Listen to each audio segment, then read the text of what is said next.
எல்லா புகழும் இறைவனுக்கே. Hello friends, welcome to Kilakarai kitchen. இன்றைக்கி நம்ம சேனலில் பார்க்க போகிறது கீழக்கரை ஸ்பெஷல் ஓரா மீன் மிளகு தண்ணி ஆனம் தான். வெளிநாடுகள்லையோ வெளியூர்களையோ இருந்து வரக்கூடிய நம்ம கீழக்கரை மக்கள் நம்ம சொந்த ஊருக்கு போய் இந்த ஃபுட்டு சாப்பிடணும் அப்படின்னு நினச்சாங்கண்டா அவங்க லிஸ்ட்டில் கண்டிப்பாக இருக்கக்கூடியது இந்த ஓரா மீன் மிளகு தண்ணி ஆனம். இதை ரேபிட் ஃபிஷ்ஷுன்னு சொல்லுவாங்க. இதில் நிறைய வெரைட்டிஸ் இருக்குது. பட் சம்மரில் தான் இது எங்கள் ஊரில் ரொம்பவே அவைலபிளாக இருக்கும். பாலூட்டும் தாய்மார்களுக்கு அதிக பால் சுரக்கிறதுக்கும் இந்த மாதிரி செஞ்சு கொடுப்பாங்க. இப்போ வாங்க செம்ம டேஸ்டியான இந்த ஓரா மீன் மிளகு தண்ணி ஆனம் எப்படி செய்யலான்னு வீடியோக்குள்ளே போய் பார்க்கலாம். ஃபஸ்ட்டு இந்த டிஷ் செய்கிறதுக்கு நம்ம மசாலாவை வறுத்து அரைச்சி தான் சேர்க்க போகிறோம். இப்போ இதுக்கு தேவையான பொருட்கள் என்னென்னு பார்த்துடலாம். மல்லி 3 டேபிள் ஸ்பூன், ஜீரகம் 2 டீஸ்பூன், மிளகு 1 டீஸ்பூன், சோம்பு 1 டீஸ்பூன், சுட்ட வரமிளகாய் 3, பூண்டு 4 பல், மஞ்சள் 1 துண்டு, கருவேப்பிலை 2 கொத்து. இப்போது இதை வறுக்கிறதுக்கு நான் ஒரு கடாய் எடுத்திருக்கேன். இதில் சீரகம், சோம்பு, முழு மல்லி, மிளகு இது எல்லாத்தையும் சேர்த்துட்டு நல்ல மணம் வர வரைக்கும் வறுத்துக்கிடலாம்.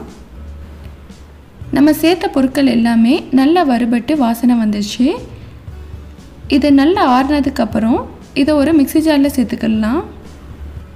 அப்புறமா இதில் ஒரு துண்டு மஞ்சளை சின்ன சின்னதாக கட் பண்ணி வச்சுருக்கேன், அதையும் சேர்த்துட்டு அது கூட 3 வரமிளகாயும் சேர்த்துட்டு நல்லா அரைச்சிட்டு வந்துடலாம்.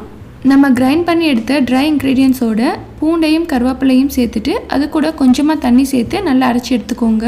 இப்போது அரைச்ச விழுதை நான் ஒரு பவுலில் சேர்த்துக்கிறேன். இதில் லைட்டாக தண்ணி சேர்த்து அரைச்சா தான் நல்லா அரைபடும்.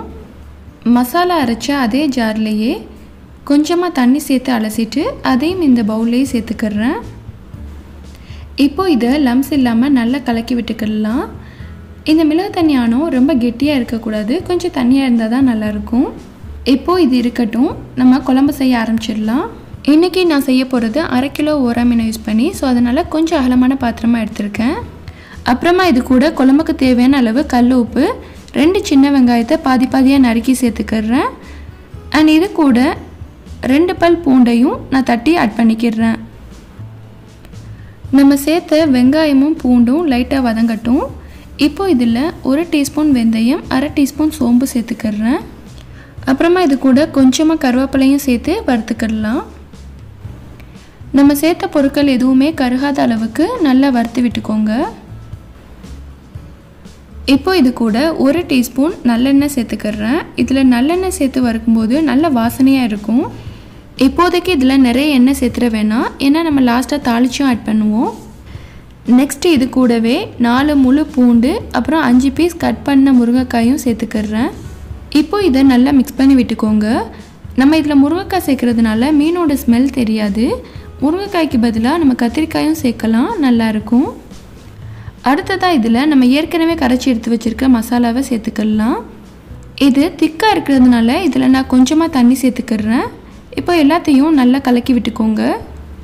ஆனம் கொதி வந்ததுக்கப்புறம் நம்ம இதில் மீனை சேர்த்துக்கலாம். இப்போ நான் க்ளீன் பண்ணி எடுத்து வச்சுருக்க 1/2 கிலோ மீனையும் சேர்த்துக்கிறேன். ஆனம் கொதிச்சதுக்கப்புறம் தான் மீனை ஆட் பண்ணணும், அப்போ தான் மீன் வந்து உடையாது. இன்றைக்கி நான் எடுத்துருக்கிறது கருத்த ஓரா, இதை பிளாக் ரேபிட் ஃபிஷ்ஷுன்னு சொல்லுவாங்க. இப்போது இதை மூடி போட்டு அடுத்து ஒரு கொதி வந்ததுக்கப்புறம் ஸ்டவ்வை ஆஃப் பண்ணிடலாம். இந்த கேப்பில் நம்ம தாளிப்பு ரெடி பண்ணிக்கிடலாம். இதுக்கு ஒரு கடாயில் 2 டேபிள் ஸ்பூன் நல்லெண்ணெய் சேர்த்துக்கிறேன். எண்ணெய் சூடானதும் இதில் 25 கிராம் சின்ன வெங்காயத்தை ஸ்லைஸாக நறுக்கி ஆட் பண்ணிக்கிறேன். இப்போது நம்ம சேர்த்த வெங்காயம் 3/4 பொரிஞ்சதுக்கப்புறம் இதில் 2 கொத்து கருவேப்பிலை சேர்த்துக்கிறேன். இப்போது வெங்காயமும் கருவேப்பிலையும் நல்லா பொரிஞ்சு வாசனை வந்ததுக்கப்புறம் நம்ம ஸ்டவ்வை ஆஃப் பண்ணிடலாம். இப்போது மீனை பார்க்கலாம். இது நல்லா கொதித்து வாசனை கமகமன்னு இருக்குது. மீனும் நல்லா வெந்துருச்சு. இதை ரொம்ப கொதிக்க வைக்கணும்னு தேவையில்லை. ஒரு கொதி வந்ததுக்கப்புறம் நம்ம ஸ்டவ்வை ஆஃப் பண்ணிடலாம். இந்த மீனோட முள் குத்துனா ரொம்ப வலிக்கும், ஸோ அதனால் சாப்பிடும்போதும் சரி வாஷ் பண்ணும்போதும் சரி ரொம்ப கேர்ஃபுல்லாக பண்ணணும். இப்போது இதில் நம்ம ரெடி பண்ணி வச்சுருக்கிற தாளிப்பை சேர்த்துக்கலாம். இப்போ இதை லைட்டாக மிக்ஸ் பண்ணி விட்டுக்கோங்க. அவ்வளோதான், ரொம்ப ரொம்ப டேஸ்டியான கீழக்கரை ஸ்பெஷல் ஓரா மீன் மிளகு தண்ணி ஆனம் ரெடி ஆகிடுச்சு. இந்த டிஷ் சூடான ஒயிட் ரைஸ் இடியாப்பத்துக்கு ரொம்ப சூப்பராக இருக்கும். கண்டிப்பாக இந்த ரெசிபியை நீங்களும் வீட்டில் ட்ரை பண்ணி பார்த்துட்டு உங்களோட ஃபீட்பேக்கை சொல்லுங்கள். அண்ட் இந்த வீடியோ பிடிச்சிருந்தா please like, comment, share and subscribe my channel. Thank you.